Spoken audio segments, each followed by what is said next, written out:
Mga ka-Republic, nadalwahan na ng talk and text ang Barangay Ginebra sa kanilang final series.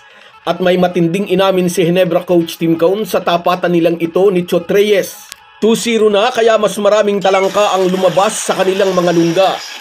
Tahimik dati ang mga ito, nagtatago sa ilalim ng karagatan nang napagtatatalo ang tropa ni Chot Reyes sa nakaraang season. Samantala, may ikinuwento si Randy Hollis Jefferson pagkatapos ng Game 2. Tungkol ito kay Coach Tim Cone.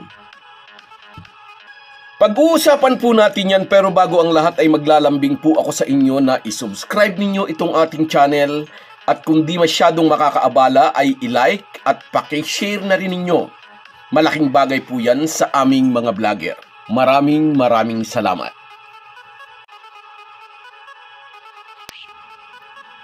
Mga ka-Republic, muling nabigo ang Barangay Ginebra na mahanapan ng solusyon ang suffocating defense ng talk and text.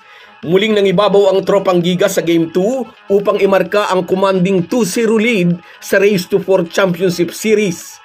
Maganda ang simula ng mga bataan ni Tim Cone sa pag-uumpisa ng laro, kumukonekta ang mga tira nila sa labas at nagagawa nilang depensahan ang mga shooters ng TNT.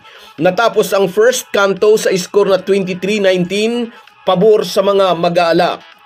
Ngunit sandali lang ang pamamayagpag ng Gin Kings dahil nang mabasa na ni Chot Reyes ang adjustment na ginawa ni Tim Cone, ay muli na naman nilang inimpose ang kanilang estilo ng laro.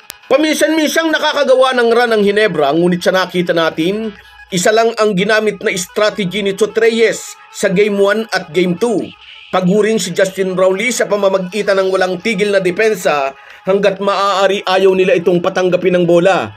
O kung makatanggap man ng bola, pahirapan ito ng depensa. At effective ang ginagawa ng TNT sa Ginebra Resident Import. Maaga siyang sinasalubong ng bantay, laging may tao sa harap nito saan man ito magpunta.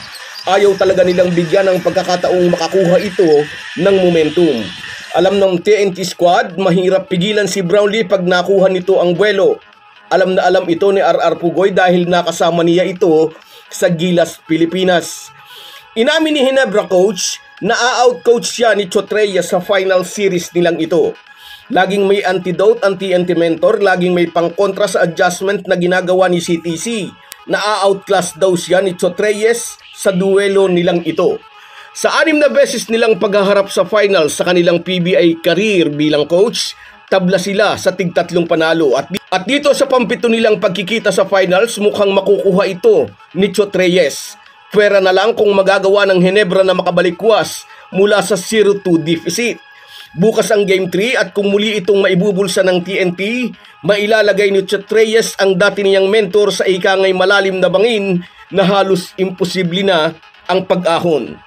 Bukod sa mga locals na puro nag-i-step up kalaban ng Ginebra, ang number 1 weapon ni Chot Reyes ay walang iba kundi si Randy Hollis Jefferson, ang best import sa Season 47's Governor's Cup. Sa Game 2 kagabi, halos dinoble ni RHJ ang kanyang kontribusyon, scoring 37 points and grabbing 13 boards at may kasama pang 7 assists. Timeout lang ang naging pahinga ni RHJ sa buong laro. Naglaro siya hanggang tumunog ang final buzzer. Randy Jefferson was amazing, nasabi na lang ng Ginebra coach habang papalabas ito sa Araneta Coliseum. Marami talaga ang bumilib kay RHJ dahil na-anticipate niya ang isa sa magiging strategy ng Ginebra coach. Ikinuwento ni Jefferson, inaasahan daw niya na ibibait siya ng Ginebra na tumira mula sa 3-point area. Ginamit daw sa kanya ni Tim Cone bilang Gilas coach ang strategy na iyon sa Asian Games Finals kung saan tinalo ng Gilas ang Jordan 80-70. Nag-top score si RHJ para sa Jordan, ngunit 3 lang ang naipasok niya sa kanyang 14 attempts.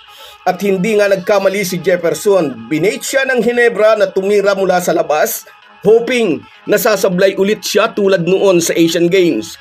Ngunit sa Game 2 kagabi, 6 ang kumunek sa 12 attempts ng TNT import. Inanticipate daw niya na posibleng gamitin iyon ni Tim Cone at pinagbayad niya ng mahal ang Ginebra mentor. Ngayong lubog ang Ginebra sa series 0-2, susuko na ba ang mga mag-aalak? Hindi pa. Wala sa bokabularyo ng Gin Kings ang surrender. Kaya nga sila tinawag na never say die. Lalaban ang mga yan hanggang dulo. So guys, yan lang muna. Hanggang sa muli. Kung wala po kayong mga viewers namin ay walang magtatagumpay na vlogger. Kaya salamat po sa inyong panunood. Shoutout sa iyo, Rosemary Juan, at sa iyo, Via. Happy watching sa inyong maglola. Oo nga, masyado niyang iniiudulo. Si Jason Castro, shoutout. Sa iyo rin, Ray Arabit. Hindi tayo nakabawi, idol. Pero may next time pa. Rose Garcia, shoutout sa iyo, idol. Salamat sa suporta. Sa iyo rin, Papa Kiko. Salamat, idol. Lagi kang nariyan. Hindi tayo nakabawi kagabi. Sa iyo rin, Shinro Makino mula dyan sa Japan. Shoutout, idol. Nabigo na naman tayo kagabi. Pero laban lang. Sa iyo rin, Diana Arinton. Hindi tayo nakabawi, Diana. Babawi next time. Kats Akinudukusin and Scout Ranger. Shoutout sa inyong dalawa. Sa iyo rin, shoutout Robert Kayabyab. Bounce back tayo sa Game 2. Sa Game 3 siguro, idol. At sa iyo rin, shoutout Herminia Balingit. Oo nga, naging malaking bangungot sa kanya yung Asian Games. Salamat sa inyong lahat. Kahit gaano po tayo kabisi, ay huwag po nating kalimutan ang ating buhay espiritual. Lagi po tayong magpasalamat sa bawat araw na dagdag sa ating buhay.